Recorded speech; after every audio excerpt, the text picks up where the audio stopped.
శరీర సంబంధమైన సాధకము కొంచెం మట్టుకే ప్రయోజనం. అంటే ఈ 60 ఏళ్ల జీవితము కొరకే శరీర సంబంధమైన సాధకం. ఉదాహరణ ఉద్యోగాలు. కలెక్టర్ అవ్వాలనుకుంటున్నావు, సాధకం చేసావు, కలెక్టర్ అయిపోయావు. అది ఎంతవరకు? ఈ జీవిత కాలం మట్టుకే. ఇక్కడ అంటున్నాడు, ఏమంటున్నాడంటే చదువుతాను, శరీర సంబంధమైన సాధకం కొంచెం కొంచెం మట్టుకే ఏంటట ప్రయోజనకరము. అంటే కొంచెం అంటే ఏంటి?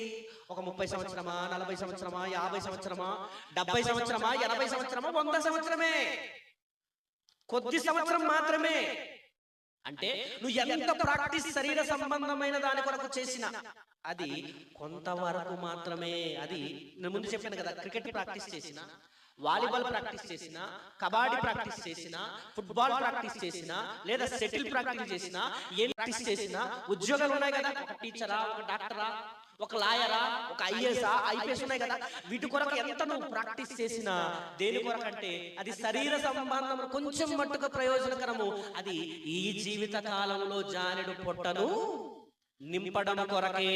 శరీర సంబంధమైన సాధకం ఐఏఎస్, ఐపీఎస్ చిన్న చిన్నవండి. ఈ జీవితం కొరకే.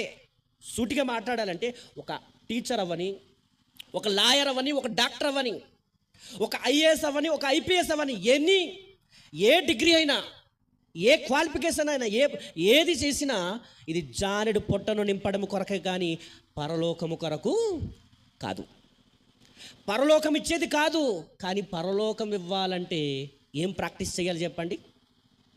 దైవభక్తిని గూర్చిన ప్రాక్టీస్ చేస్తే అట సంతుష్టి సహితమైన దైవభక్తి గొప్ప గొప్ప లాభం. గొప్ప లాభం అన్నాడండి. దైవభక్తి కూడా ఇక్కడ ప్రస్తావించిన ప్రస్తావనలో ఏమంటాడంటే దైవభక్తిని గూర్చిన మర్మము గొప్పది అంటాడు.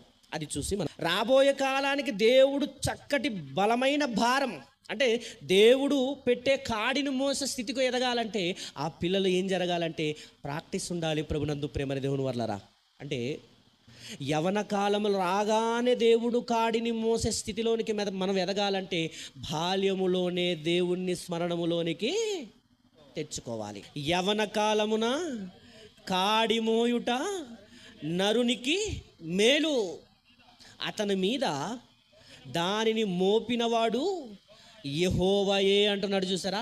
యవన కాలముల కాడి మోయాలి. యవన కాలమున కాడి మోయాలంటే ఏం రావాలి మనకు? కాడి మోయటానికి కూడా ప్రాక్టీసు కావాలి.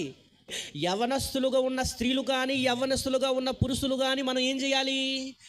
దేవుడు పెట్టిన కాడిని మోయాలంటే ఆ కాడి మోయటానికి ప్రారంభం బాల్యము నుండే మొదలవ్వాలి.